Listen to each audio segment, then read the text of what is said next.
I'm gonna be eating a little bit as we go here. I got food coming up, but it won't take me but a second. Won't even notice.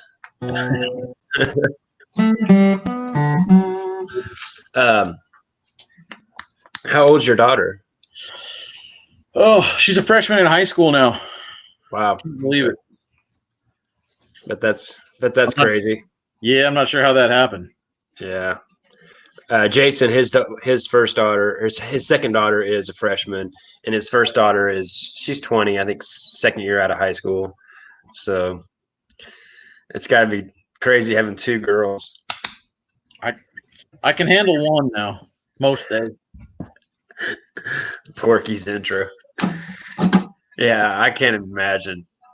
Props to you, man. What are you listening today? You know what? I didn't really list anything. Because I went out. We ended up talking like 2 hours on my random live, so that went for a long time, and I was packing slowly. So I'm gonna actually probably list. I could do it while we're in here. I pulled this out of an auction today. Oh, cool! Yesterday, but it's a cool. It's not it's not from the '60s.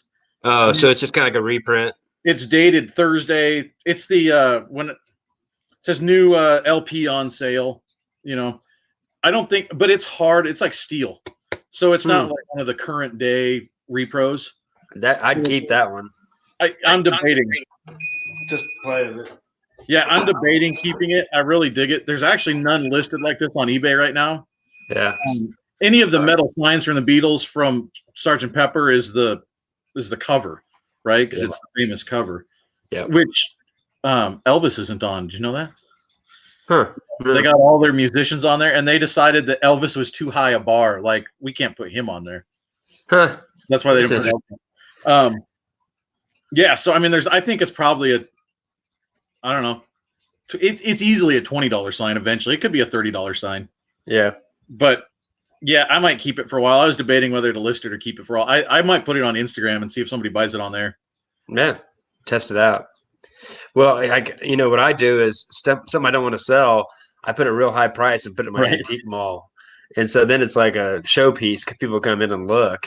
And then it's stored it for me, so I don't have to have it right here. Well, and this is something you could put in your booth, right? Yeah. Like this, what would this sell for? It's like 8 by 11. I would put it up for $39.95. Yeah. Just to see. Yeah, I'm seeing stuff now. I'm like, man, that would totally sell like locally. Yeah. I wish I had a place. That's why the breaks works good for me, because I can sell Tyreek Hill for $6 here. Can't sell that on eBay. Online, he's what, $1.99 plus shipping. You couldn't even sell it, unless it's like a high rated card. Yeah. But so that's the reason I buy Chiefs cards. Hey, couple of pickers, thanks for joining. We're just coming in chit chat. Here, I'm going to grab something real quick. Yeah, go do it. I can't see how many people are in here, actually, the way this is set up. Yeah, I'm not a big fan of StreamYard. The chat sucks. Yeah, the chat is hard to watch. But we've only got like 3 in here, so thanks for joining. Anybody that's joining. This was is that the helmet? That's awesome. Yeah, that Spanish helmet. He said it's Spanish Civil War. He said he bought it to make it into a German, and the inside's still in great condition. Yeah. So and it had $25 on it. I go, would you take 15? He goes, yeah. So 1938. That thing's solid. So that's another one. I was putting my antique mall booth for $100. See if it goes. Military stuff sells. So yeah. I actually just missed last summer. There was a guy. I actually bought some military gear from him, like a leg strap, and I bought several military things from him. Just getting out of the army. I think he was a general at some point. Oh, neat. I just missed the dude. Like, I was on the wrong side of the table. Basically, we saw it at the same time. Another guy was on the other side of the table. This guy was in the first. He was in Desert Storm, and he was in a forward unit. and whenever they were advancing, all of the Iraqi units were bailing anytime they got close. So they would leave their stuff behind. Like it was drop and run. And so a lot of them picked up stuff. And he had like an Iraqi helmet that they picked up out of he was probably some guy shooting off mortars. Makes sense. He got it for like $5. I'm like, man, I wanted it, but we saw it at the same time, and it was like, we both reached, and he got it first. There was a lady having a garage sale last year, and there was some military stuff, and there was a flak jacket, and her husband is flies helicopters, and he's had like 3 tours in Afghanistan, and he just got a new flak jacket. He sold it for $5. It's like, yeah, I'll take that. I mean, it's good Lord, it's heavy, but it's cool. When are you going to find someone that has a recent flak jacket, Right. So yeah, I'm kind of partial to military stuff. Hey, Bolo buddies. Hey, thanks for joining. Courtney's awesome. Yeah, I like their channels. Bunch of good channels joining in here. We weren't really doing much. We're just gonna chit chat for a minute. I was on his live a little bit earlier in their chat. That one guy was wanting to know about how to do that Rolo. Yeah, I don't know anything about the Rolo. Yeah, it's just a little bit of just some of the separate settings and preferences you got to mess with. And after that, it's pretty simple. Hey, thanks for joining, Kenneth. Man, I wish I had a booth, man. I'm jealous of you. Yeah, you don't have anything very close, do you? I mean, we have an antique mall. It's just it's packed. And she said there's a waiting list. So yeah, they always say that. Yeah, but you got to understand too. There's a bunch of guys like me that have one booth that put their name in again because they're trying to get a better position. So sure. a lot of them, if they move, there'll be another one open up. Yeah. So just put your name in. Yeah, I did. I left my name and number. So okay. Yeah, you'd be surprised because sometimes they'll go, it'll be 2 years, and they'll contact you the next week. Like, I mean, it's super cheap. It's I don't know if they charge a percentage, like a commission on sales, but in terms of just rental, it was because they have an upstairs, a main level and an upstairs, and the main level was like $1.50 a square foot, and upstairs is $1. So just getting a 10 by 10, you're looking, I mean, $100 a month. That's super cheap for just a small little. Yeah, I mean, I pay 90 and 80 for. I mean, that's pretty going rate around here. I mean, it's pretty reasonable. Yeah, and they do 10% commission. And if they pay cash, though, there's no credit card fee, but then there'll be an extra credit card fee too. But I mean, when you figure in how eBay is, it's really, me and you both promote, and it's kind of like leaving it there, like Amazon. I leave it there; it's not in the way, and it's the stuff that's too heavy to ship anyway. I sold a typewriter I bought for $3 at Goodwill that I never would have bought, and it sold for 70 in 2 days. I probably could have sold for more because it was killer. But it probably would have went for 60 or 50 on eBay because the shipping would have been so high that it would have been hard to compete with everybody else. So some of that stuff is kind of nice. I'm scared to ship, honestly. Like I have 5 or 6 back glass from like a electronic poker machine. Basically, they look really cool, but there's no way I can ship those without them. I mean, 1 of the 5 would make it there. I feel like, so I can't sell that on eBay because I'm just terrified. I mean, I'll ship breakables, but something like that's basically a pane of glass. I can't when ship that. When it's that thick, you feel like it just gets flexed and it's going to break. Not even. Yeah, I have what did I have? Oh, that Coleman lantern. That bulb in there, I wanted to put it separate, and then wrap it and do that. But then I'm like, I'll just put it in my antique mall booth.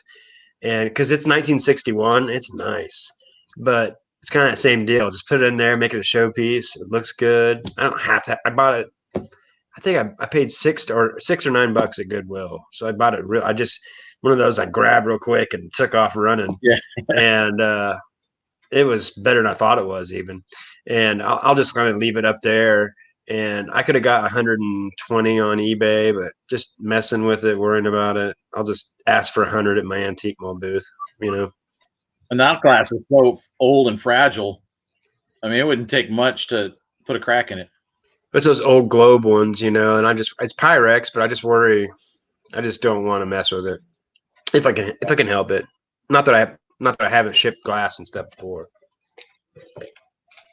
Courtney just did a video about how to ship breakable stuff, actually. Oh yeah, makes sense. She does a lot of that. Hey Don, appreciate you for joining DC Sales. Appreciate it. We're just coming on and chit chat a minute. I saw a bunch of. I thought of you today, Troy. I saw a bunch of Teenage Mutant Ninja Turtles at the Goodwill, and they're in the glass cage they have at the checkout. Yeah, and they're in a big bundle, and I could tell they weren't the old ones. Were pretty quick because they were kind of bigger. They didn't have any of the accessories, and I pulled them out, and it's like 2005 or something. Yeah. So no go on that. I bought some 1999 Jack's Wrestlers, and those haven't really sold. I mean, I guess I'm asking like 10. I put them in a bundle like $20 for two Steve Austin, Stone Cold. Yeah. They haven't sold, but maybe it's because it's after Christmas when I put it up. Hey, old school picker.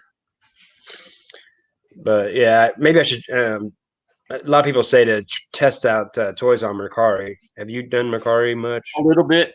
I sold some Funko Pops on there pretty well. The stuff that wasn't moving on, for whatever reason, I had stuff that wasn't moving on eBay, and it went like crazy on Mercari. Yeah. So I don't use it a ton, but I heard like NASCAR Man says he does sell quite a bit on there, and I've tried some sports cars, but they haven't done very good. But he says he sells sports cars there. I don't know. Huh.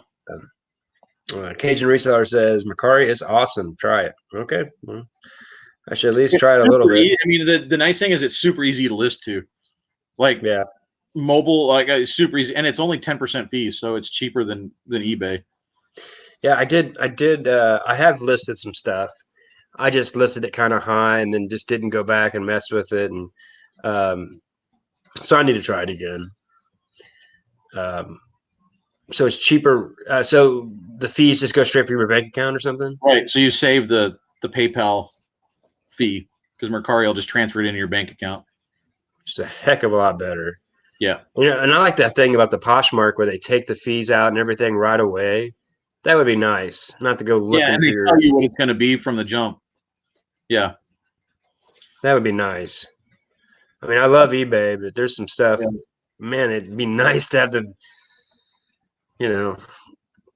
really streamline it a little bit better. But it's hard not to like them because of GSP or simple export, being able to ship worldwide. That's pretty awesome. The pure reach. I mean, Mercari, Poshmark. Like I was talking with a guy before, like he was like hating on eBay. They take their fees and they want their promoted listings. I said, well, yeah, they do, but you know what? It's their sandbox. Like you're getting your stuff put in front of millions and millions of people. Can you do that on your own? Right. Like create a website, put your stuff on there, and save the fees. Right? Like who's going to see it? Yeah, you're paying them for a service that you can't get anywhere else. Right.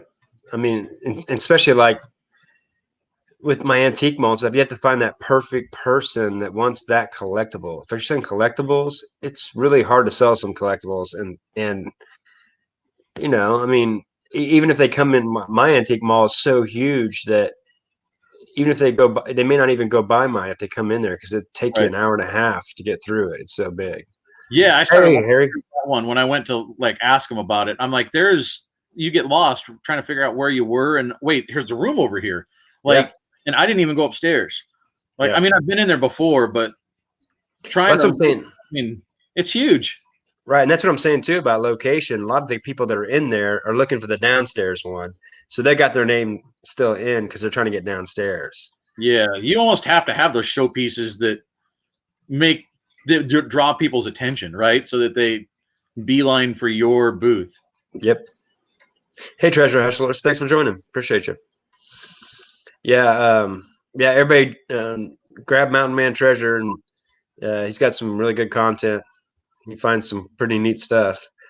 Um, yeah, the interview was good. I really appreciate it. Having you as my first interview was a lot more streamlined since you do the radio. It made it a lot easier. So yeah, I don't mind at all. I'll hook you up with Jeff. He that's what I was saying. He used to do the cards too. Okay. So I think you guys have that. Right. Does he do card breaks, or does he just? He used to, like 10 years ago he was doing them, and now he's moved into doing a lot of other stuff. Okay. So kind of interesting. Like that's what you do now, and that's what he used to do. Yeah. It's kind of a cool dovetail. Card breaks are a little bit better than they used to be, but it's just because there's good rookies. If there's a bad rookie class though, and I've heard like next year's basketball and baseball is kind of weak. So it's going to be like football is going to be the main one everybody's putting money in next year. Hold on just a second. Yeah, you're good. Keep talking. Yeah. No, well, and it's nice for you. You got somewhere where you can sell that stuff local. So it makes it easier where you don't get the big hits. You can lot stuff up and sell it local. It's harder, I like your floating. You got floating bubble wrap up there. It's fantastic. Yeah, that's just one more place to store something. But I hear you. I've got so much stuff to put in my antique mall, and that I just haven't listed. Cause I always try to decide if it's eBay, which one to put it on. Yeah. And I've got a bunch of tennis rackets I'm getting ready to list because I've got like 8 of them. Because I play tennis, so I know a good racket. You see them for $1 to $3 at Goodwill. I pick them up. Yeah, I've sold a few. Like Prince, I think I've sold some of those, and Prince had Babolat's the best. I've got a few of those, but I found some great Babolat bags. Oh man, I found a Babolat bag for $6. It's the double champion bag, the ones that like Rafael Nadal actually uses. Yeah, that holds like 4 rackets and just so much. And one day I found that for $6, and that probably retail. I wouldn't be surprised if it's over $100 retail. And although I'll just keep it, that's the problem. But because I use that's it. an area that people don't know much about, right? Like it's the first, so they're not going to price it super high if it doesn't scream, "Hey, this is worth a lot of money." Yep, and because of me and you and most of us, we've watched Part-Time Picker, Cincinnati Picker. We actually know how to ship them, so we're not scared. Because there is probably some resellers that are like, I don't want to ship that long thing, but we're like, yeah, we know. Yeah. And I've actually found I don't know if he does does he cut the little the slot in the top of the first box? He did that. I started putting it in. I'll put it in the first box, and then all I'll do is cut a little slot. I'll seal it and cut a little slot for the handle to come through. And then you don't even have to put any packing void fill in it because it's being held in the center by sticking up through that hole. Huh. So you save on weight. What do you put around the end?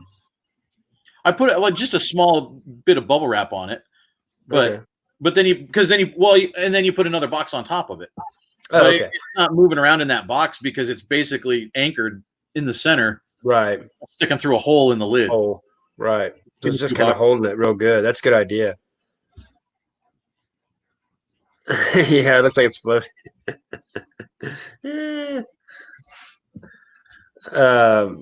Field hockey sticks. We don't have a lot of hockey around here, so I don't. We got hockey. We don't have field hockey. Yeah. Man, I did a hard workout. But my legs are about to give out on me here. Yeah, I didn't do anything today. I need to go tomorrow. I did find at some point I'll get done with you and I'll list this. This is a local. I had brought this out here. I got this in that same auction. It's really cool just because of the history. It's from 1968. I don't know, you can even fit it in there. This is it's a pencil, like hand-drawn thing. It's down there. They signed it 68. This is this is like, I can't sell this on eBay, but this is like a local thing. I mean, I could, but nobody's going to buy it. True. The old, it's called the Broadwater Hotel, and part of this hotel is wiped out. Like, it's old. They've rebuilt it, but it's not the same. And So like that would do way better local. Oh yeah, absolutely. Anyway, yeah, that'd be a great way to start your booth. I know this would go in a booth. I saw this. I'm like, this is a booth. And I talked to a buddy of mine. He said, yeah, that's $100 local sale if you can get it in front of the right person. Yeah. So that's kind of cool, the stuff you find in the history. Especially because the old photographs, black and white of an old hotel that's gone, goes for good money, let alone that. Somebody that drew this in 68, you know. So this thing's pretty cool.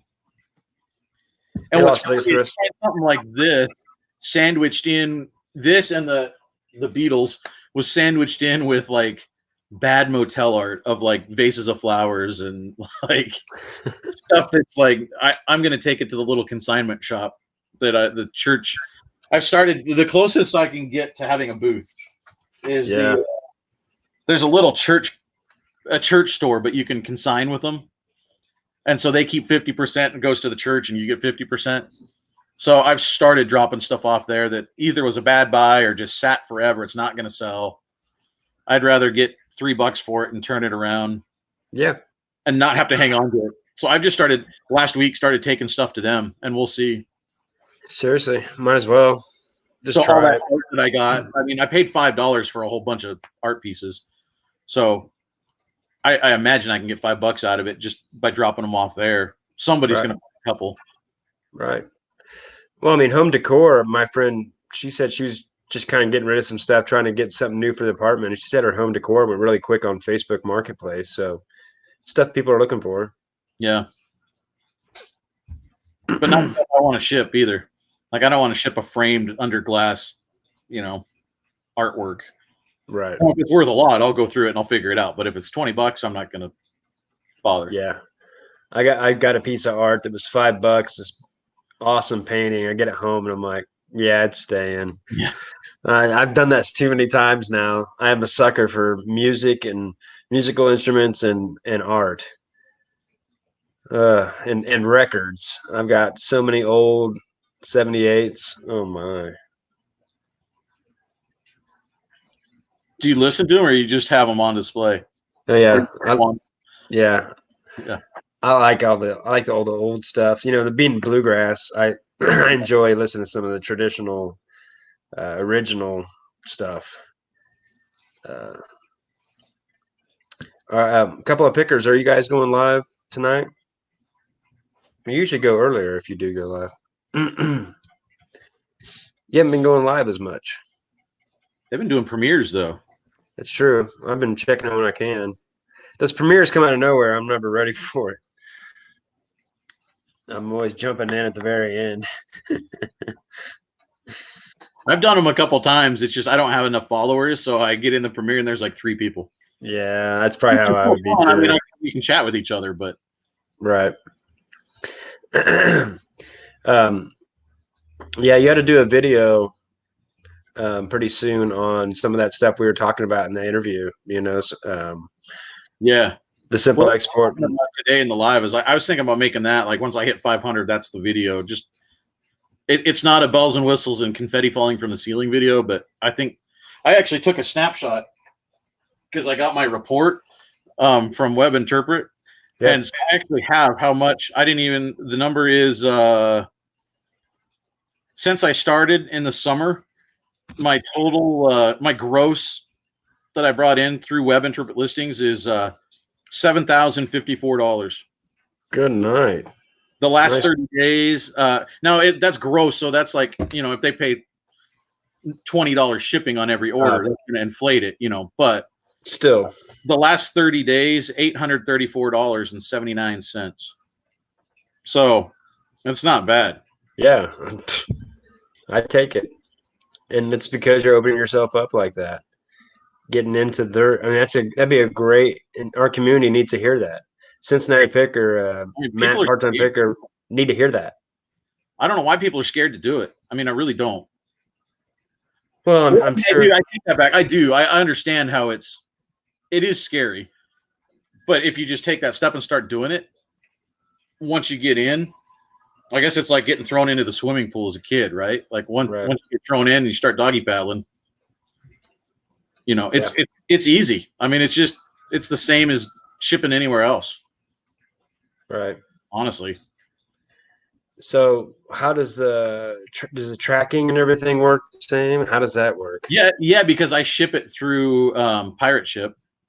Pirate Ship, if you ask to be enrolled in their simple export rate, all you do is there's a little icon on the bottom to chat with them. And you say, hey, I'd like to be enrolled in your simple export rate for international sales. They go, okay, and you're in. Like, that's it. Okay. And they have a chart for how much it is to ship up to 4 pounds. Yeah. Canada is one rate, and the world is another rate. And then they have door-to-door tracking for 42, 43 countries or something. I mean, the bulk of them that you're going to get orders from. Yeah. I have I have Pirate Ship. I don't know if I've pushed the international shipping part of it. I can't remember. I think I did, but yeah, it's good to know. And that'd be a great video to do. Our community needs to hear that, especially a lot of people that are just coming up like me, because I mix a little bit of everything right now, and my specialties are kind of flea market and the antique mall. So. And your cards will probably sell overseas. Yeah, they have been. Yeah, they've been going GSP even. But I bet they would tick up if because they have to pay higher fees through GSP than they probably would. Yeah, otherwise. Sure. Right. For something that's, small like a card. Yeah, I do simple export to Canada. Okay. On smaller price cards. Right. But on the higher expensive ones, I kind of just because I don't know about the yeah. If it's $400, I don't really want to. I'm worried about the insurance. Right, and that's what I do. You can buy separate insurance, but the higher dollar stuff, I just let GSP handle it, just so you have that protection. Yeah, that's kind of what I've been doing right now. So I have like $100 or so worth of stuff through international. I've had no problems with it. Yeah. Hey, did you get any subscribers from our live? Yeah, I think I got like 7 or something like that, 7, 8. Cool. Like we got a handful. We're up to 413 or 414 now, something like that. Good. I mean, yeah, you just keep putting out good videos. Shoot, you probably have just as many subscribers that are resellers that I do. Well, I figure with garage sales season, people like the actual walkthrough of garage sales. So I think if I can do those, that's what people like. That's what I like. That's how I found Cincinnati Picker. That was the first guy I found. I'm like, ooh, this is what I like. Because I watch like Reezy Resells and Raking Profits, some of those guys. I'm like, makes sense. But then when I saw him going to garage sales, like, and then Lonnie, and then Matt, and then Kevin, and then it just went from there. And I think that's what, I think they all miss it too. They want to get out there and get a garage sales because that's their specialty. Right. I'm sure they're sick of doing the what sold. People want to see it, but.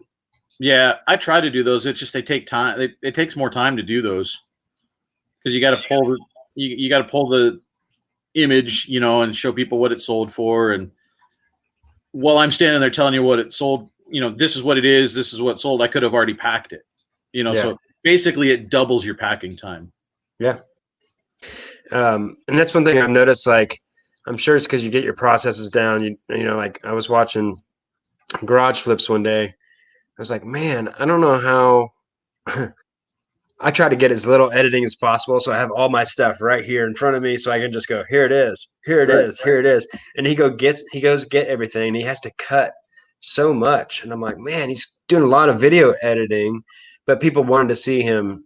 They like to watch where he's getting the storage and stuff, and see how he stored stuff. But then I saw it was funny because I remember thinking that I don't want to do that because it just causes so much more work, kind of like you were saying, and so. It was like 2 videos later. He said that in a video. He goes, man, I went back and watched my videos. I couldn't hardly watch it. Going and getting stuff. He goes, I'm going to cut that out. I was like, that's funny. He kind of noticed the same thing I did. But he had his process down, so he just did it. And a lot of people, when he first started watching, loved to watch how he had everything stored. I remember that. Well, I think that's a question people get, because I had it when I started. When you got 50 items, it's easy to find, but once you start getting into 200 items, that's when you start going, where did I put that? I agree, and that's one of the reasons why I did. I liked Cincinnati Picker and Garage Flips because they would show you that stuff. But I think they probably realize now that it's probably causing them a lot more work than they need to do. Yeah, just because the video editing takes forever. It takes a lot longer than what people realize. Yeah, and so I've learned to just try to make the first video, the first cut good, so you don't have to edit it around and stuff. That's what I've learned about trying to do it. Even though I like the editing, but just cost yourself a little less work. It just makes it easier. It's not hard. It's tedious. Yep, and that's why a lot of people do premieres and lives only. I can't blame them. Yeah, well, and that's what I noticed. It was actually easier because I tried to do some like garage sale or estate sale stuff with my phone, doing video. But it's hard, especially if you want to look something up, right? So you video, then you got to stop taping, then you got to look it up to do the comps, then you got to start again. And now all of a sudden, instead of one video, when you get back home, you've got like 15. You got to stitch all those together. So the GoPro was so much nicer. I'm like, hey, I've got 15 minutes of footage. I'll cut it down to 10 and just kind of bleed in between. It was so much easier. Right. One file to work from. Hey, thanks for everybody for joining. If I missed anybody, Simply Dana, Thrift Beast. Hey, what's up, brother? Hey, Dana. He'd be great to have on the show. Of course, Harry's almost 1K. Everybody join up and try to subscribe to everybody because we're all YouTube creators pretty much in here. And we probably already all have each other, so it doesn't really matter. But thanks for everybody for joining for a minute. Anybody have any questions for Troy? I saw that. I think it's funny that on your giveaway that everybody has a different one they want. Yeah, well, and I haven't had that many people sign up, and I was like, why is nobody like? I get people liking it, and that's it. Like I've got like a dozen likes. I'm like, no, you got to comment. Yeah, well. It'll just be, hey, I'm sorry, but it makes the chances for me getting it better. I don't care. Yeah, I've got like 4 people that have commented. Yeah, I'm going to put up something too. We'll see how that goes. But yeah, I mean, why not? We know that shipping's cheap, and we source good, so it was fun. I enjoyed it. We'll have to do it again. Yeah, for sure. Especially since you're able to do it. It's kind of hard to do that kind of time of the day.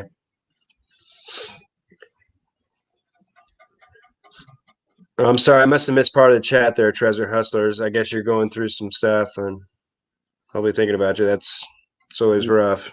I think you said a stroke. It's tough. Cajun says, do I have any vacations planned? I am I don't know if it's vacation. I'm going up running a Spartan race Nice. In May, like the second weekend in May. So we're going up to Kalispell. Nobody knows where that is, but it's Glacier National Park. It's basically the doorstep of Glacier National Park. Oh, cool. We're heading up there, Flathead Lake. If you look that up on the Google, it's a massive lake and beautiful up there. And so, yeah, I'm going to do that with Mountain Mama and with the kid. The kid's going to do it this year for the first time. So this one's a sprint, so it's going to be 6 miles. It's basically a 10K obstacle course race. Ooh, so that'll be fun. That's fun. And yeah, when is it? I think it's the second weekend in May, like May 11th or something like that. Mm-hmm. Well, that's fun. I'd like to do one of those. I've done a lot of 5Ks. My dad used to run 10Ks. I've done them all. I've just never done obstacles. Yeah, I just got into that because I don't like running so much. I mean, I'm okay with it, but at some point I'm like, man, it just gets boring for me. Sure. I don't get that runner's high. People talk about the runner's high. I'm like, where is it? I can't find it. Because I've run, I mean, I've done the 5Ks, I've done the 10Ks. I did a half marathon. I did one marathon, and I didn't, frankly, really enjoy. Like the 5 and 10Ks, I'm okay with, but once you get farther than that, it starts beating up your body. Yeah, I just got jarring. And the training even for it. I hated the training. Yeah, initially, you don't realize how much. So the longer distances, but the nice thing about those obstacle course races is all the obstacles break up the running. So you run for a half mile, and then you got to do something. Right. Then you run for quarter mile, and then you do something. So yeah. I was gonna do one. It was like Wounded Warrior. It was like $150. It was like, oh yeah, they're not cheap. It's like $150. Yeah. I'm like, if it was Glacier National Park, okay, I can see that. But it was St. Louis, St. Louis. And it's cool because we actually have one of the harder ones just because they do them all over the country, and now they do them all over the world. We have one of the better ones. Like, people actually put this one. There's people that travel around to these all over the country, and there's actually professionals. You can make money at this. You get sponsors, and they say that ours is one of the toughest, just because of the elevation. Because the guy that won it a couple of years ago, I remember he lived in Alaska and basically trained by running up mountains, and it's just interesting because you're out in the woods. I mean, it's Montana woods. The guy saw a bear last year.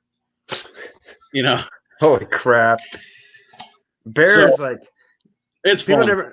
Bears are the scariest thing ever. Like, there is literally nothing that I can think of except for flying that you can get away with. You can't get away from them. Right. They swim. They climb trees. They'll go in caves. They'll run. They run 35 miles an hour. Yeah. So, But it's cool. I enjoy the race, but you can also go up. They have some good thrift stores up there. We actually, last year when we went up, we bought three things from a thrift store. We just went for like half hour, grabbed some things, and one of them sold. We listed it like Friday night. These military boots. They sold I think they sold that night or the next morning. So it's kind of funny. We didn't even get home, and I'd already sold them. That's funny. So it's funny go and get a new thrift store. Who is it? Profit Monsters. He does that a lot. He'll list something when he's walking out the store and it sells, and he shit off before he gets home. Yeah, it was funny. I took a picture of it on the hotel. I flipped the hotel the top, the comforter over so it was white. Took a picture of them on that and posted it, and they sold. It was funny. Man, it's funny what we do as resellers, That's kind of like you were saying in your video, and you're like, was it just a minute ago? You're like, you used to say that where you would always kind of give the price what they were asking, and now you're just like, well, you have leverage because you don't really need to buy that. You got a death pile to list, right? But walk away. I got no problem. Buy it for that. I'll buy it for that price. Okay. Most of the time they say okay. It's kind of like you said. It was like, a lot of times, even if it's a price I don't really want, I'll notice something else I can sell and go, well, if you throw that in, I'll do it. And they usually go, okay. And then, usually you're getting something free, and they're happy to give it to you, but they wouldn't go down $5. You're like, all right, well, I can sell that for 20. It's called the nibble. Is officially what it's called. I don't know if you do that at all. But essentially, it's you go through the negotiation for something that's higher price. You've already looked at something, and so they know you've looked at it, and you've talked with them about it, and you finally come to a deal on, say, $100 item, and say, you know what, okay, I'll do 100, and you're all happy, and you're chatting with them, and you're like, man, is there anything else? I'll do the 100, but is there anything else you throw in with it? You've essentially said, I'm going to buy what you have here. Can you give me something for free? But if you phrase it right, a lot of times they'll go, yeah, you were looking at that. You want that too? I'll just throw it in. It's amazing. It's just how you frame it. Interesting. I'll have to test that. Huh. Because it's like, especially if it's something high dollar. Yeah, and you just look at something and you're like, you know what, I want that, but let me see at the end if I can come back and get that. It's actually kind of interesting. Like, I'll do that. But anything else you'll throw in? Like, would you throw in anything else? And a lot of times you've already given them $100. So now they're going, yeah, why not? I'll give him something. Yeah. I remember last year, it was one of my first big lessons, one of my first big garage sale days where I went to I had 10 of them on Yard Sale Treasure Map. I had them all planned. And I went to this one, and I bought quite a few things that I didn't really end up selling, but they're still worth some money. I just haven't really sold them. Mm-hmm. And it was like a bow and like an antique mirror that I should have sold, but I've had it too. I had like $65. I should probably put it down for some, and I'd make my money back on it. But the next day, I saw him at Goodwill dropping everything else off, and it was just one of those days where I was like, I could have done it for a quarter of what I gave him. He was probably laughing when I walked away because I gave him way more, even though I still got it way cheaper than he had listed. But it was one of those things that I realized that most people don't even want to put it in their car to take it to Goodwill. Yeah. They want you to take it. Yeah, it's super important when you go to garage sales, especially if there's a lot of stuff there. I think it's important. Like, one, you want to open up a little bit of rapport with the people, right? Like, even if have some generic comments that you're throwing at people when you walk in that are running the thing. I agree. Because they're seeing people all day long. People showed up at their house an hour early waiting for the garage sale, knocking on their – I don't know how many people I've talked to that they had people knock on their door a half hour before the sale started. And everybody says that. So if you walk in and I mean, it can be the same thing at every single garage sale, right? You talk about the weather. You talk about, hey, there's a lot of garage sales going on today. How are you doing? Have you been busy? Anything like small talk. Now you've got a relationship with that person. All of a sudden, as I mean, it's a very passive relationship, right? But there's a relationship there. I agree. And so now they're going to, oh, I remember this guy. Now you're friendly. They're going to want to deal with you. But it's also important, like I usually follow that up with, so there's, something to along the lines of, you got a lot of stuff here. Is it you just trying to clear space, or are you guys moving, or whatever? Then you find out you find out why they're selling stuff, and so if you know why, then you know how cheap you can get it, right? Like going, we've just got all this stuff, we have to get rid of it. Yeah, they're not trying to make money; they're clearing space. Or if we're moving, we have to move out tomorrow. All this stuff has to be gone. Somebody's buying the house, whatever. Now all of a sudden you have leverage when it comes to time to buy the stuff because you know their motivation. Yeah, one of the best garage sales I ever went to was a moving sale, and I kept asking how much for that because he didn't have anything listed. He goes 50 cents. I'm like, because I'd already bought something I thought was ridiculous for so cheap, and he gave me that Budweiser. You probably can't see it. Yeah, the car. Yeah, and that's a pool. That's a lamp that goes above a pool table. Oh, okay. And it's Dale Earnhardt Jr. It's Budweiser, and it's nice. And he sold me that for $20. And after that, I was like, well, I feel bad.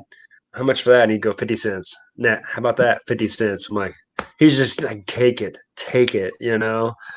Well, now we're see if you buy, instead of bundling it all at the end, buy something a little more high priced.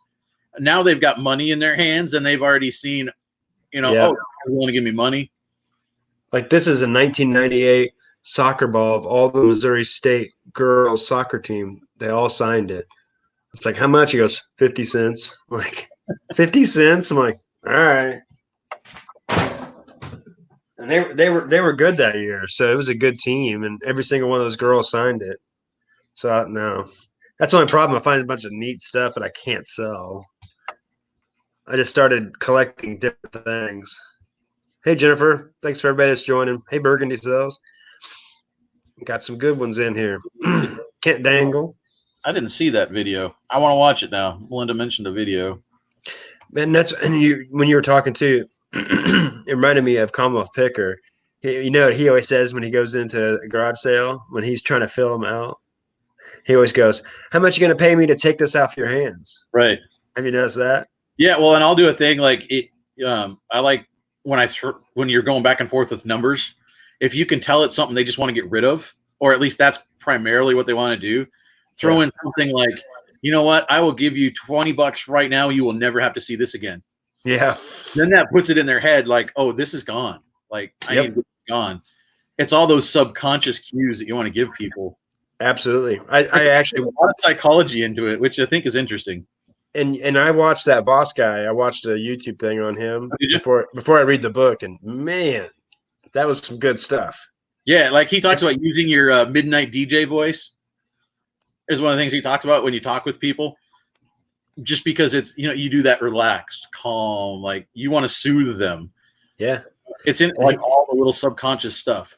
I mean, the stuff he was saying was like stuff I kind of naturally do, some of it, and I didn't understand it. Now he's explaining what I did. I'm like, oh, okay, now I know what I'm doing. Like, That's why it works. Yeah. yeah, but not all. I mean, obviously not all of it, but there's so much great info in that. I can't wait to get into that.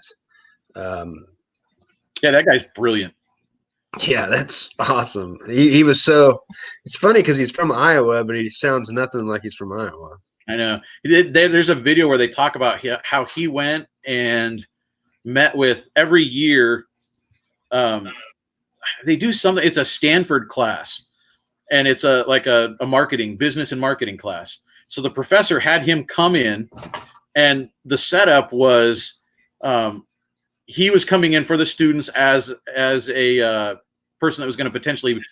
I think he was selling basically selling an idea for a business, right? And the student had X amount of money. They were told, you need to buy this business, but you need to get it for as cheap as you can.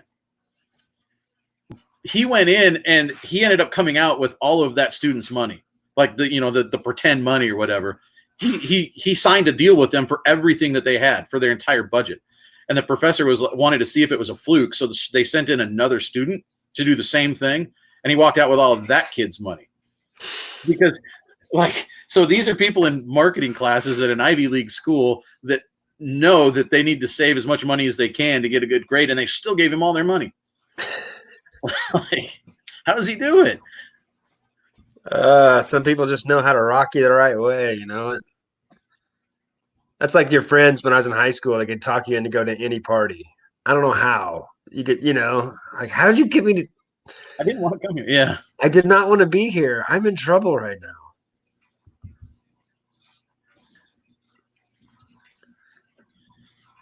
Lost an hour of sleep. Yeah, I'm lucky I don't have to do you have to do the crazy hours. Good Lord. Yeah, it's going to be rough in the morning. For the nurses, oh my gosh. All those people working the 10-hour shifts. Yeah. Well, my alarm's going off at 3:30, and it's not going to feel right. What time do you go on? I'm on the air at 6, but I got to get in and start writing all the script for the show, and so I'm in the office about 4:45, 5 o'clock. I get up early, but wow. I mean, the traffic is fantastic. I can get to work fast. There's like 4 people on the road. How many people live in your town? It's like 32,000 people. That's not bad. That's not bad, though. Yeah. I went to high school in a town of 2,500. So, I mean, it grows because we're the capital. So once the legislature's in session, it grows by quite a few with everybody, all the politicians come in, plus all their staff, plus all the lobbyists, town grows actually quite a bit. That's funny. It tells you how many people are. Oh man. That's a eBay.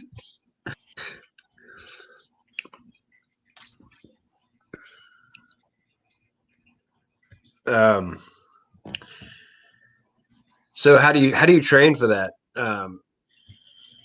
It's a lot of, I mean, mostly it's endurance, right? Because you're at elevation, which is hard, and you're running up amount. I say running. A lot of times it turns into walking. You're on single track. So that's a lot of walking.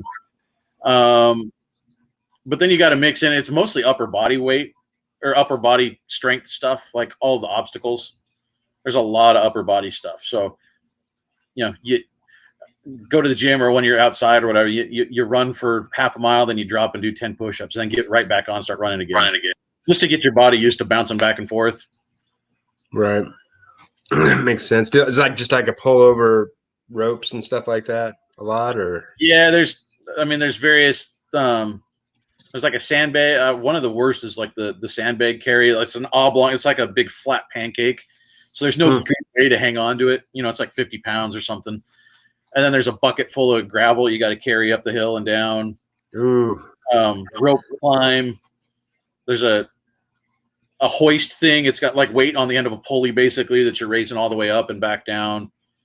You're climbing up to 10-foot walls, varying heights that you're going up. All sorts of stuff. Barbed wire crawl they have here is one of the longest in the country. It's like, I think it's probably several hundred yards at least of crawling under barbed wire. Oh, that's hilarious. Oh my God.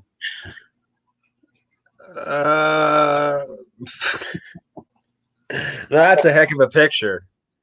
Wow. Wow.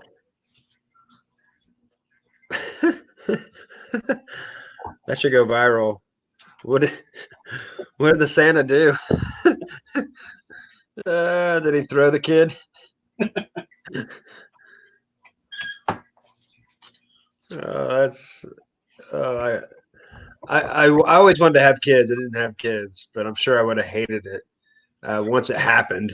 But I missed that part of that part of life.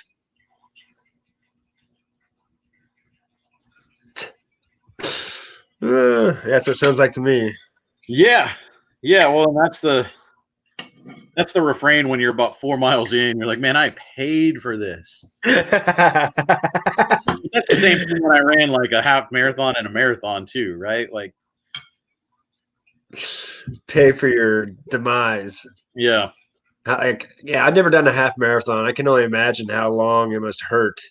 Like 3 or 4 days of the half wasn't bad. The lifters. marathon, I hated life, but Yeah. the half wasn't as terrible. But that was actually, it was a half marathon in the it's up in the same area actually. You run around part of the lake, and they do it in January when it's snowing. It's called the Snow Joke, and so it was literally snowing, and there was snow on the ground. My feet were numb. I figured if I was going to do a half, I might as well go big. Right, I guess so.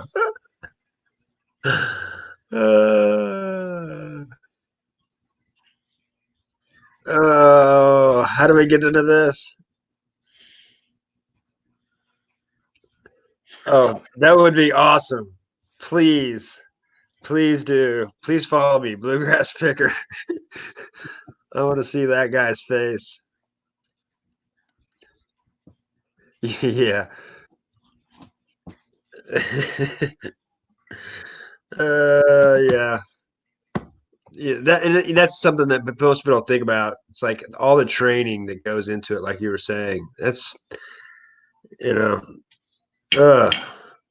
to get to that distance where you train your lungs and yeah, it wasn't. I didn't really like it. Now I did one of the Spartan races too, the Beast, the longer one, which is basically a half marathon obstacle course race.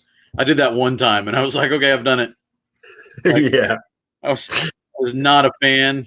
I wouldn't be afterwards. Good Lord. It was, and they actually clocked it out. They people that had a GPS clocked it out, and they said it was about 15 miles. So it was miserable. So the people that do that and love doing that, like, God bless you, but I can't find the joy in that. Like, that sounds. Yeah, they do like a 25K trail run down here that I've been thinking about joining, but it's really like you're in the mountains almost. Yeah, it's the Ozark Mountains, and that's crazy. You break your ankle out in the middle of nowhere. I don't know. Yeah, well, there's always people that end up. I mean, you always see people that break an ankle or fall and break their arm. Or I ran one in. It was actually it was in just outside of Salt Lake City, the same place where they did the biathlon in the Olympics, and it was hot. I mean, it was like 90 degrees. There's no shade. You're in the desert, so there was people that were like clearly having heat stroke, sitting off on the side. Like that was pretty bad. They were dropping in that one. Mm. Hey, Philly Picker. How's it going, Joe? Liking your videos. Hey, Philly.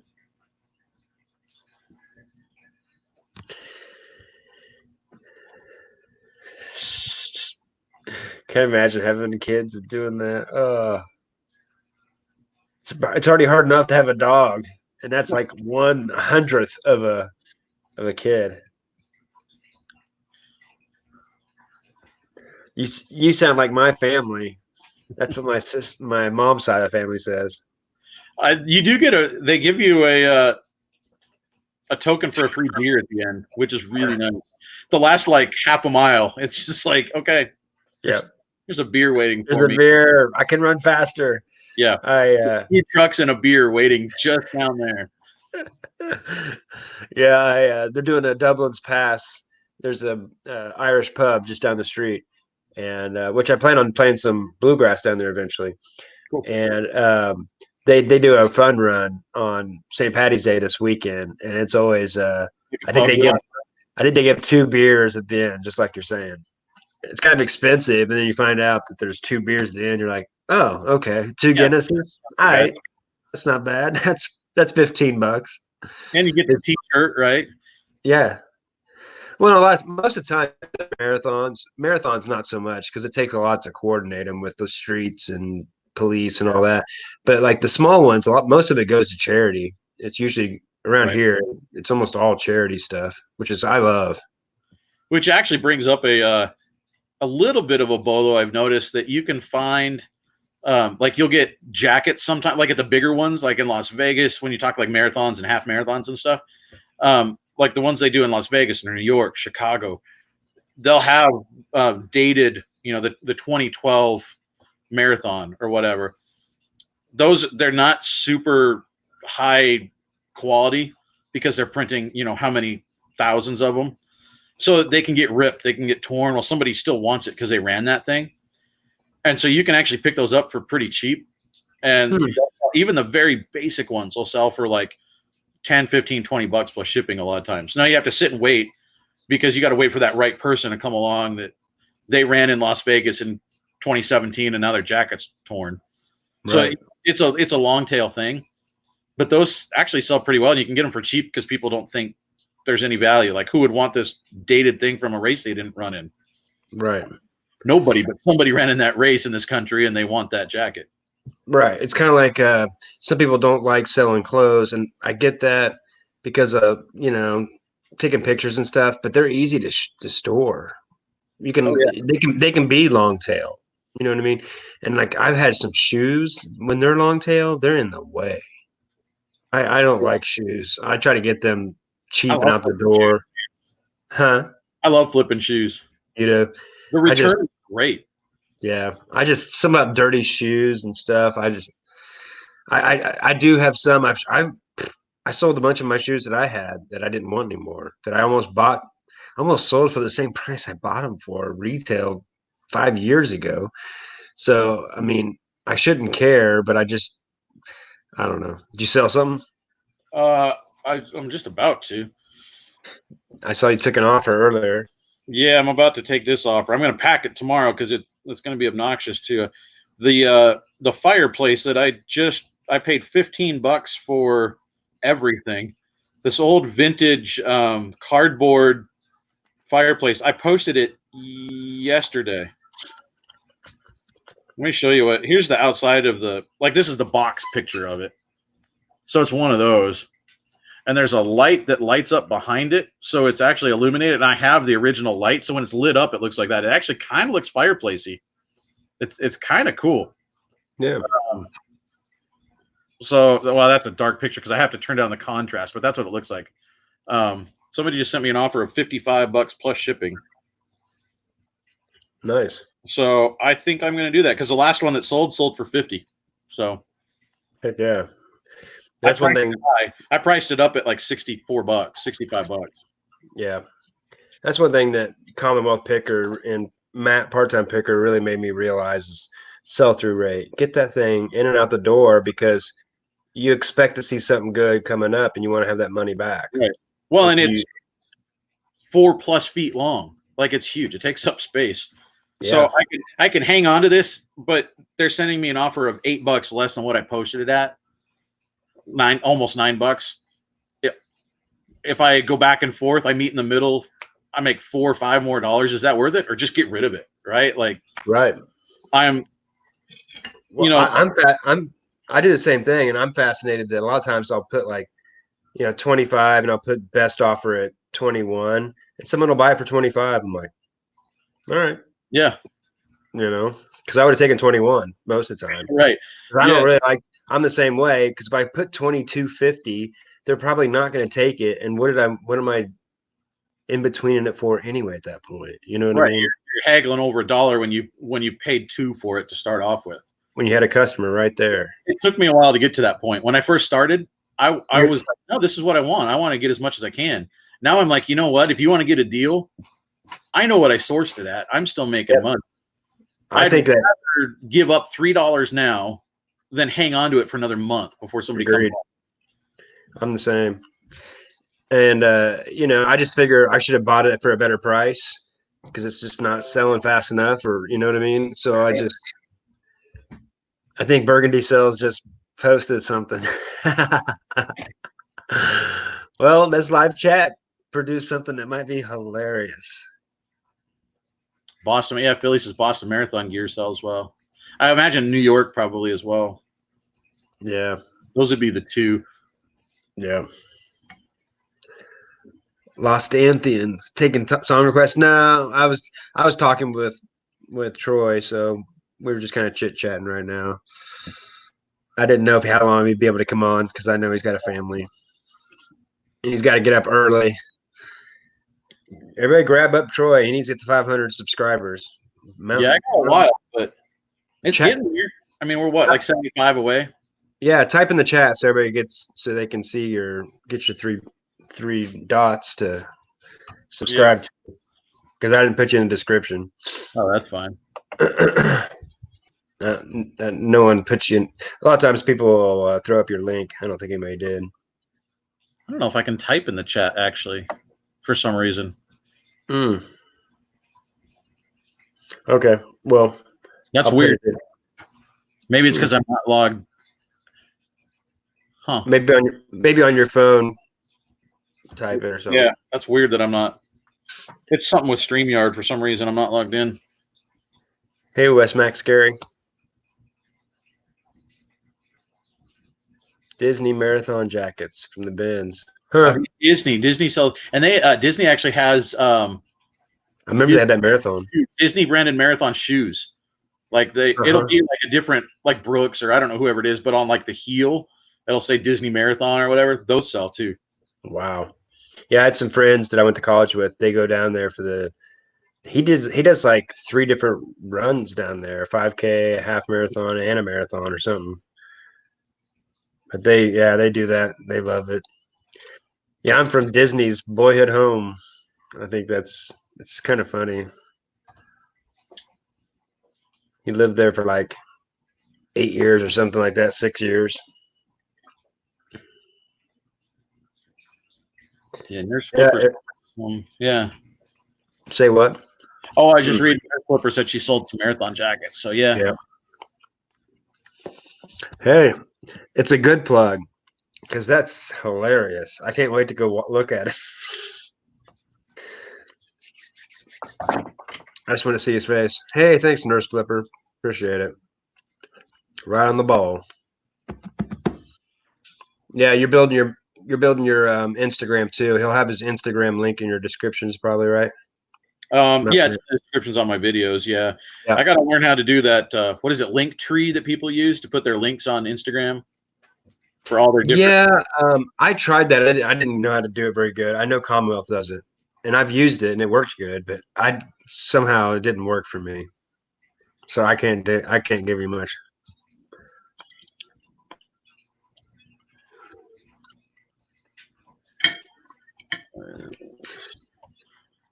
What kind of music do you like, man? You know, I'm pretty eclectic. Like, it just depends on my mood. Yeah. I mean, anything from I don't really like the new country, like pop country, but actual old classic country or Texas country I enjoy. But I'll also, honestly enjoy oldies sometimes rock, classic rock.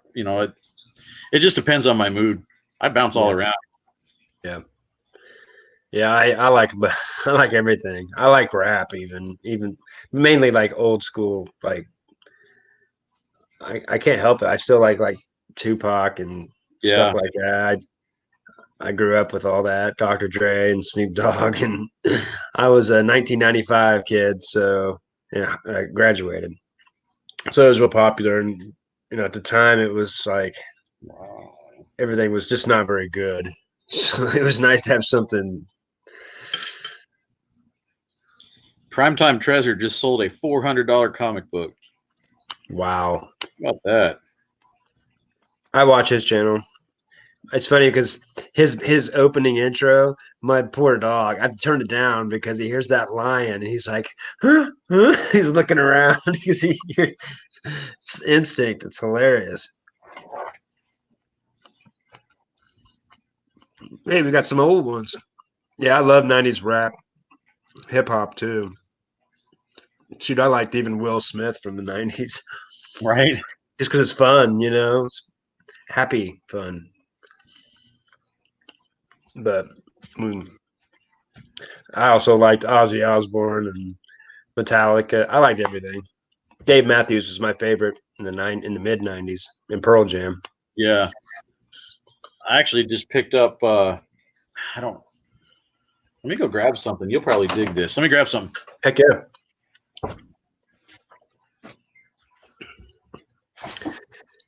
Yeah, me and my buddy play tennis, and we'll put the speaker on, and I always put it on 90s hip hop or 90s rap because it's just a good mix. You always get a pretty good song. Like 1 out of 10, you're like, what is that? But most of the time, I don't know. It's fun to dance to and you move to, and so it's easy to play tennis. Fred Durst? No, I'm not a big fan of him. I know Alanis is will always be your jam. My first girlfriend, she's just in love with Alanis. She's a good writer, I can tell you that. Great singer. She can play guitar really well. I didn't know it till Dana. She can play the harmonica. I didn't know it was her playing it all the time. Harmonica sell. Wait, 111. Where does he live? Good Lord. That guy just paid shipping for that, and it came in at 111. Was it next door? We had to throw it to him? No, like 111 total. Oh, wow. Thank you for accepting my offer. They're thanking me for them spending $111 to buy an old Christmas decoration in March. Because I've got it's because of its size, because it's like 48 inches long, so it bumps up past the cubic.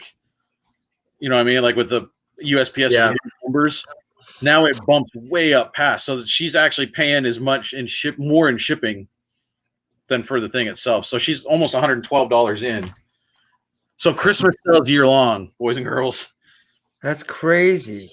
It's like Commonwealth. We picked up all those Christmas trees, and he sold all the white ones already. Yeah. I mean, I had no idea. I posted that thinking it'll sell eventually, but I posted that yesterday. So yeah, I put I put a little Christmas tree in my booth at the flea market during December, and just to hang some ornaments and put them for like $3. And I sold, I left them up for about a month afterwards because I didn't get up there, and they kept selling after Christmas. It's just like last weekend I sold 3 Halloween items and a Ouija board. In 1 weekend, I sold 3 specific, like a Halloween candy dish. Now my dog is, speaking of pooping on Santa's lap, my dog's in here farting now. So we got that going on. I need one of those coronavirus masks. He just laying there like no big deal. And the dog is a cloud. Good grief. That's funny. So 2 things. You might have seen this on oh man, you might have seen this on my Instagram. I posted this from the store, waiting in line. Did you see these? Yeah. You'd say you don't want to sell, man. You said you don't want to sell used shoes. I bought these for $5. $5. I need to clean them still. I'm going to clean them tomorrow and post them tomorrow. These are size 10, so a better size shoe. There's a size 8.5 that when I looked yesterday at the store had 14 bids and it was up to $165. These are Kobe 6s from 2010. Pretty desirable shoe. and that's for an 8.5. That's a relatively small foot. Right. As far as once you hit like 9s, they start getting better. So these could go for like $200, to be honest with you. Wow. For a pair of used 10-year-old shoes. So look at the shoes, man. Well, I've made some deal. Like I said, I've done some shoes. It's just in general, I'm not looking. Now I wouldn't have known. I'm glad to know that that's the Kobe symbol. Is that symbol Yeah, on the it's simple. So look, because if you just walk by, you're like, oh, that's another pair of Nikes, right? And a lot of basic Nikes are $20-$25 plus shipping, maybe. Well, here's a good question for you then. That's the Kobe. If you see that, because you see on the back there, nobody knows that says Kobe. You can't read the autographs on shoes, but that Transformers looking thing, that's on all of the Kobe shoes. Yeah, it looks like Transformers. Yeah, I saw some Cole Haans in Goodwill the other day. They were $5. I didn't get them. Should I got them?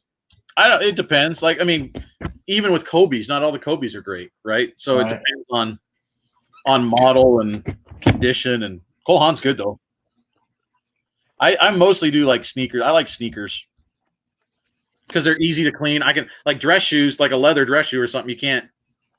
I know you can clean it, but it's more labor intensive, right? I can spray Shout on that, hit it with a toothbrush real quick, and throw it in the washing machine, and it's going to come out looking squeaky clean.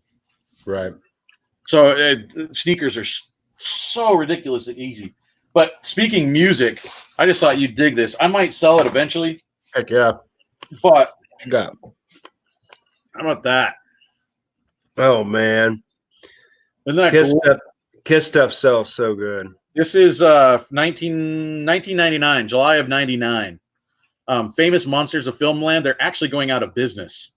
They've made these way back. You get some of the initial prints of these, like these are numbered. So this one is see up here. It's number 226.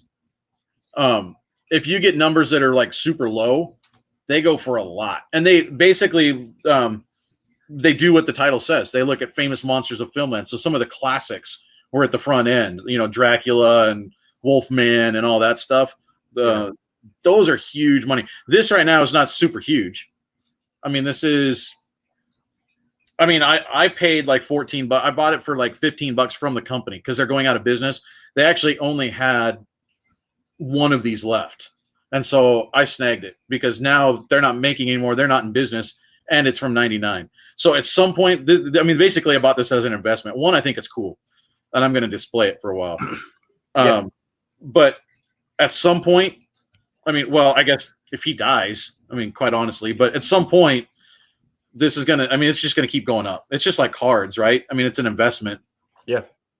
Well, and you Kiss in the Hall of Fame, and then all of a sudden the card's worth more. Yeah, the people that like Kiss are like Jeep fans or Harley fans. They're like Kiss fans forever, and they don't like any other bands. They're weird. So that stuff will sell forever, Yeah. So I'm just gonna hang on to this. But I thought you'd dig that for. Yeah, and I like Kiss. They're a show. They're interesting. Yeah, but it's a cool kind of a crossover. That he's on a Monster magazine, right? Yeah, exactly. It's so strange, and like you said, it's they're going out of business, so it's just going to make it worth money. It's actually kind of a double cover. They have another cover inside, right?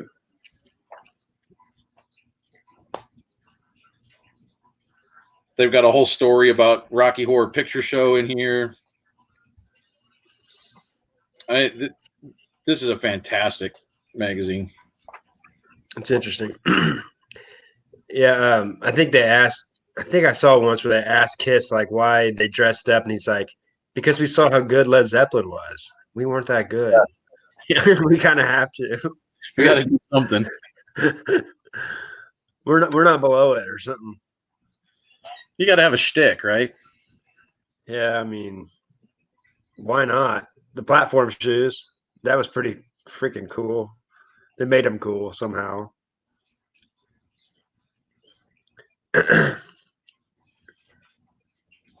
Gene Simmons rookie cards.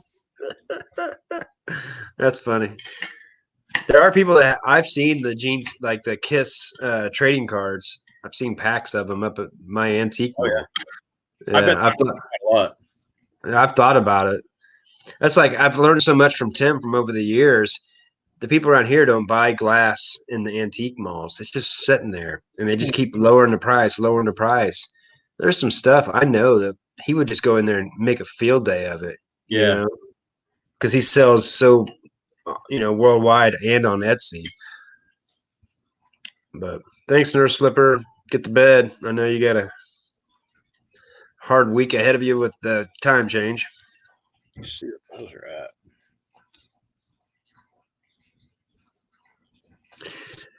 Later. Yeah. Did you do any garage sales, Harry? I did about 3 or 4 the last couple of days. There was a couple of those ghost garage sales where you go and there's nothing there anymore, and you're like, dang it, it's only noon. You sell out of everything, really? But this time of year, it's kind of cold, so about 10:30 or 11,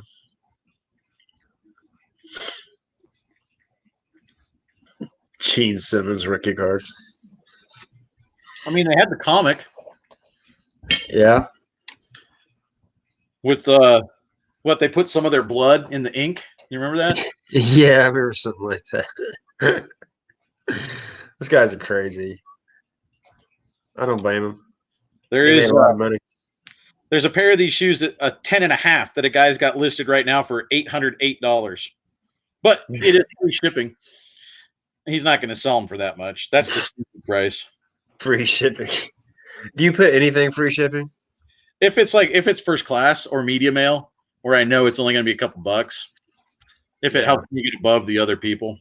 Yeah, it depends on what everybody else is. Yeah, that's kind of what I do. But a lot of times, like I don't know about you, but when people are buying cards, they see, I put like a flat rate of like $3.95. Yeah. They don't. If they want that card, they don't care about the shipping. And most time it's like $286 through eBay. Print my own label. So there it is. There's those shoes. Well, I got to turn down my contrast. There's those shoes that sold since I bought those. Dang, what size? That's an 8.5. That was 8.5. Wow. Yeah. They ended up having 25 bids. So 5. You don't do auctions very often, do you? I do it some, not often. Yeah. These might be something where I consider it and just start it high. Yeah. I start them. Bid. Yeah. I start them really high. Is like the least I'll take. Yeah, especially something like that. You can probably sit on them because people know you're not getting any more of those. There's 5 listed and 17 sold, so that's not bad. Yeah, true that. So you got those $5. Where'd you get them at? Just a local thrift store, which is funny because they see Nike and they, all of a sudden they're $40 shoes regardless. But so you got lucky on that one too, huh? Yeah, well, I mean, and you look at the bottom. I mean, the bottom's wore out. The heel. Yeah. So they look at them thinking, "Oh, these are just old beat up shoes." But that's the game at the thrift stores, right? Is they don't know everything. Yeah. I knew as soon as I saw that, I went, "Oh, those are Kobe's," and I beelined over there. Yep. I've actually picked up now in the last couple months. I think that's the 4th pair of Kobe's I picked up out of that thrift store. No and kidding. One of them was priced up. So somebody probably turned in a collection, and it's slowly working its way out onto the floor. I agree. Well, that's what I've noticed. Like what I do, like Goodwill, is the person that prices mine doesn't understand golf stuff, and they don't know tennis rackets because they'll put like a broken one from 1982 for $3, and they'll put a Babolat for $3. That's $190 retail. And like. So that's where I go first to the Goodwill. Everybody else goes to look at other stuff, but I know where the margin stuff is, so I just go to those places. Right. I found a Ping Zing Answer putter for $3 because it was stuck in a bunch of Dunlop or something from the 80s. $100 putter?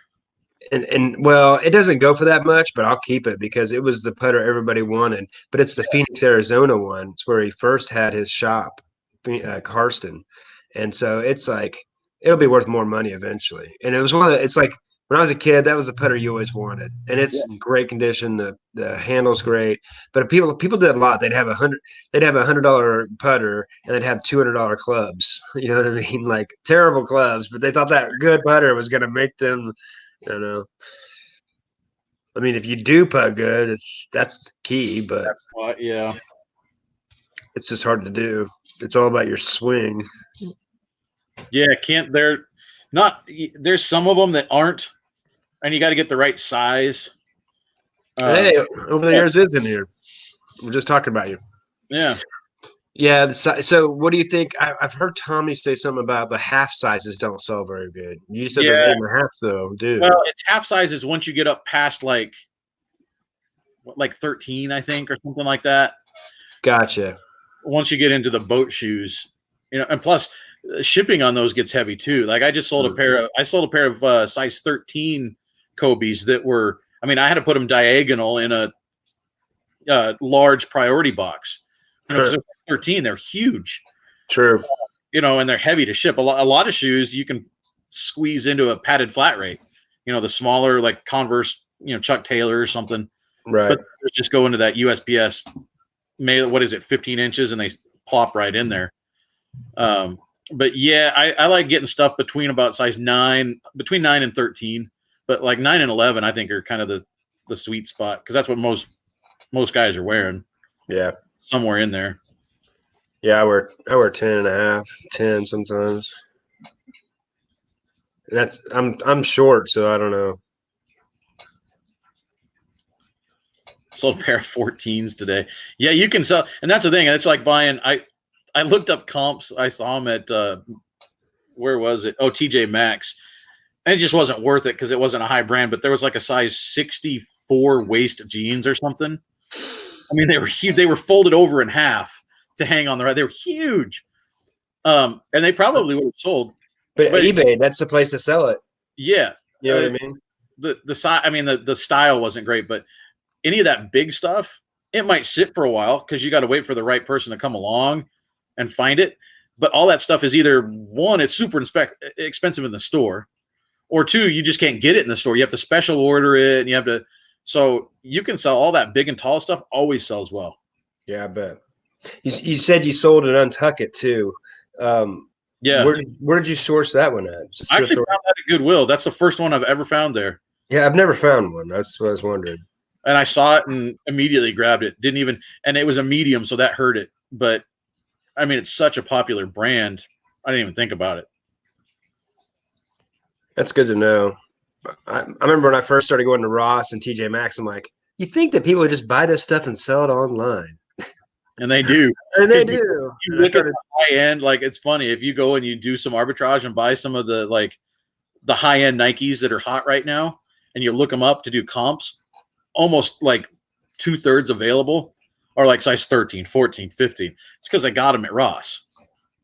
What you're standing there with the size 14 looking up, because that's where everybody's getting them. I get it. Makes sense. Hey, Road Warrior. Where are you at? Where you going? You about Kansas? Well, you're probably about Colorado now. Yeah, it was fun. Thanks for joining our live. You were a perfect first interview for us. Nice, smooth transition to doing it.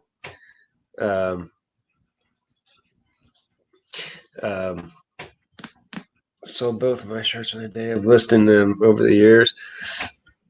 I'm really enjoying your channel. I love the live with your wife. You guys that's fun. And then watching, was it her name, Ma Dukes, your mom? She's funny. Gosh, she's fun to watch. Laramie. Go ahead. Oh, I was just reading what Road Warrior. I was just reading out loud as I was thinking. Laramie. You're getting closer to Montana, man. You're getting there, but Laramie is you still got to drive. Yeah. There ain't more. He goes up to Utah, and I think he's just happy because it's nice weather all throughout. Even in Wyoming, it's Wyoming. Yeah, Wyoming can be terrible. They'll close down the highways. Wyoming can be bad. Yeah, that 100 car pileup or whatever last week. Yeah, they just swing that bar across the highway and say, "Sorry, you're staying in Chugwater tonight." Josie, yeah, I'm sorry. I love your energy, man. You're on it. You're like how I felt when I stopped smoking cigarettes. I had so much energy. I was like, woo, bouncing off the wall, you know. I love it.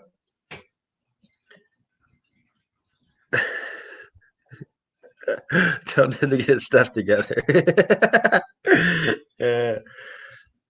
Yeah, I like okay. Yeah, that's funny. That's the same thing with Lisa, a couple of pickers. I never know if it's Lisa or Rob talking. Right. It's advantage. Got to do the mod. I know that was hilarious. She's put her booty out. That was great. It's like, you meet some girls that are 70, 75 years old, but they're still really pretty because they smile, they're happy, they're having a good time. And I think that it don't matter how old you are. It's cute, It's snowing now. Ooh. I think it's headed our way. We were like 65, like 68 degrees on Friday. Woo. And I think it's going to probably snow next week. It's been a schizophrenic winter. It's been weird. Yeah. Yeah, it's been weird here. Last year, the first day I mowed was March 3rd. And our grass isn't even a quarter green yet. So I'm all brown. But I was mowing the lawn in not this last year, but I think it was the year before in December. Yeah. Like, I can't figure out what it wants to do. Yeah, there's been a few of those. It's hard to juggle. Definitely doing the dance right now.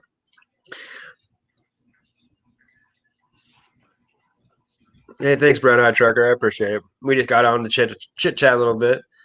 The interview you did, it's got quite a few views still afterwards. I think we've got like almost 50 views afterwards. That's a good sign that. And Road Warriors, Mike, we're gonna get that figured out so we can get that worked out a little bit better. You could hear it a little bit better when it went back through the live afterwards when it downloaded, but it came out pretty good still. We just got to get him a dry erase board. Learn sign language. 77 in North Platte. Ooh, wow. Thanks, Brown Eye Trucker. Appreciate you. 65 in Philly. So, Philly Picker, are you a big Philly cheesesteak guy? Or what do you? With or without? That's the question, right? Yeah. What was it? Philly Picker's with. He's a with kind of guy. Pittsburgh always talks about like the ones with the easy cheese. He likes those or something like that.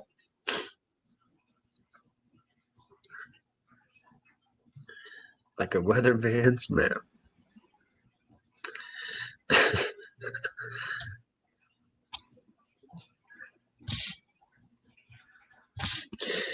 Well, I'm going to jump off here. I just wanted to come on for a little while, and I appreciate you for joining again.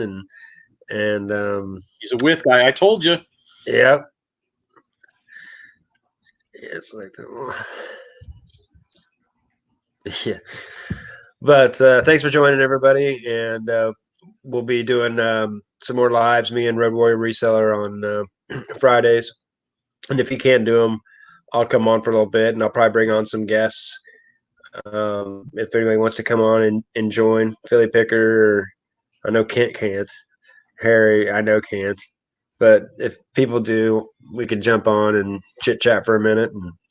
And thanks for throwing out some good information like you always do, Troy. Appreciate you. I throw out information. You can judge if it's good or not, I guess. Yeah, I always enjoy it. So thanks a lot, y'all. Appreciate your Tim for joining. Keep putting out that or Josie. Make sure he's putting out some good info. But thanks a lot, y'all. Appreciate you. See you guys.